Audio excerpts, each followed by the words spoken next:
ওয়াজ করতে নিডিত বলা আছে নির্বাচনে গিল্লে গাইছুন কয়নি কয়নি আমি নির্বাচনে আইছি কি রে 22টা বছর ওয়াজও চিল্লাইছি যে কেউ যদি নবীর বিরুদ্ধে কথা কয় তার মৃত্যুদণ্ড দিতে হবে, কিন্তু সরকার এটা আমলে নেয় না। কারণ আমার বাহিরের কথা ওয়াজের মাঠের কথায় রাষ্ট্র আইন পাশ করবে না। যদি সংসদে যাইতে পারি তাহলে রাষ্ট্র আমার কথায় আইন পাশ করবে। আমার একটা ভোট, একটা সমর্থন, একটা কথার অনেক মূল্য হবে। এই জন্য আলেমরা সংসদে যাওয়ার দরকার। বাংলাদেশের খেটে যাওয়া মানুষের সম্পদ যখন রাষ্ট্রীয় কোষাগারে জমা হয়, ওই সম্পদ দিয়ে আপনার আমার সবার বিভিন্ন রাষ্ট্রের কাজে ব্যবহৃত করা হয়। আপনার আমার ট্যাক্সের টাকা দিয়া তারা যারা ক্ষমতা আসে তারা চলে। কিন্তু আমরা যখন দেখি যে বাজেট যা হয়, বাজেট 3 ভাগের 2 ভাগ, 1 ভাগ ডান পকেটে ঢুকায়, আর 1 ভাগ বাম পকেটে ঢুকায়, আর 1 ভাগ যখন আসে সমাজের ভিতরে, এটা 3-4 ভাগ হইতে হইতে জনগণের তখন এই আলেমরা যদি ওখানের মধ্যে যায়, ইসলামী মূল্যবোধের মানুষ যদি কোনো ক্ষমতা যাইতে পারে, তাহলে সরকারের পক্ষ থেকে যে বাজেট আসে ওয়াল্লাহে লিল্লাহে ওয়ালির রাসূলে হলফ করে বলতে পারি জনগণের প্রত্যেকটা অধিকার, প্রত্যেকটা চাওয়া, প্রত্যেকটা বাজেট রন্ধ্রে রন্ধ্রে দায়িত্বহীন ভাবে পৌঁছাইয়া দিবে। এই জন্যই আলেমরা নীতির কথা বলবে, আদর্শ কথা বলবে, আর যারা মাইরা খায় তারা ধরা খাইবে। এই জন্য মূল্যবোধ থেকে সমাজতন্ত্রকে, সমাজের আলেম ওলামাকে দূরে সরায় রাখছে। বুঝতে পারছেন? এখন সময়ের প্রেক্ষাপটে আমি কিন্তু অনেক মাহফিল ক্যান্সেল করেছি, করি নাই?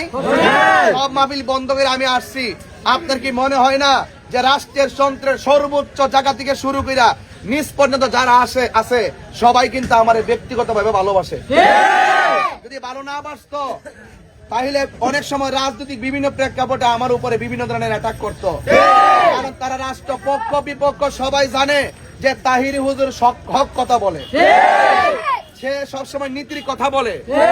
এই জন্য উপর আপ থেকে সবাই আমার ডানে ভাবে আমাকে সম্মান করে। এমপি গিরি করে আমার সম্মান করতে দিব? আমি শুধু আসছি রাজনৈতিক অস্থিরতা দেশে বন্ধ করার জন্য। রাজনৈতিক যে অস্থিরতা শুরু হয়েছে, এখন বলবেন রাজনৈতিক অস্থিরতাটা কি? রাজনৈতিক অস্থিরতা হলো যে এই দেশে লাশ তুলে কবর থেকে লাশ তুলে আগুন দিয়ে পুড়ায় দেওয়া হয়। কেউ কি কোনো প্রতিবাদ করছে? এই দেশে এক হিন্দু বেড়ারে, হিন্দু লোকরে মাইরা মুরাইয়া গাছের মধ্যে ঝুলাইয়া আগুন দিয়ে পুড়াই দেওয়া হয়েছে। একটা মানুষ কি কথা বলছে? এইগুলো আমরা দায়িত্বহীন কণ্ঠে কথা বলছি। 90টা মাজার ভাঙছে, একটা লোক কি প্রতিবাদ করছে? প্রকাশ্যে মাজার ভাঙ্গার পরও কেউ কিন্তু কোনো প্রতিবাদ করে না। আমার কথা হলো, হিন্দু মন্দিরে যাবে, বৌদ্ধ পেগোড়ায় যাবে, খ্রিস্টান গির্জায় যাবে, মুসলমান মসজিদে যাবে। এই দেশে ইসলামান আল্লাহর অলিগণ, আমরা মাজার জিয়ারত করতে যাই। আপনার যদি ভালো না লাগে আপনি না যাবেন, ভাঙলেন কেন?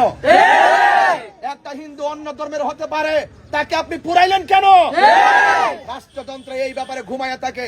যখন দেখে এই লোকটা আমার দলের, অন্যায় করলো বলে যে তারা কিছু বলার দরকার নাই, মামলা পর্যন্ত নেয় না। এইভাবে কি দেশ চলতে পারে? এইভাবে কি সমাজ চলতে পারে? এই জন্য আমি অনুরোধ করে বলবো, আপনাদের অনুরোধ করবো, আমার আসন্ন প্রতীক মোমবাতি প্রতীকে আপনারা ভোট দিয়ে জয়যুক্ত করে হক আর ইনসাফের কথাগুলো সংসদে বলে সমৃদ্ধির বাংলাদেশ গঠন করার জন্য সুযোগ করে দিবেন। আজান হয়ে গেছে। আসসালামু আলাইকুম ওয়া রাহমাতুল্লাহ।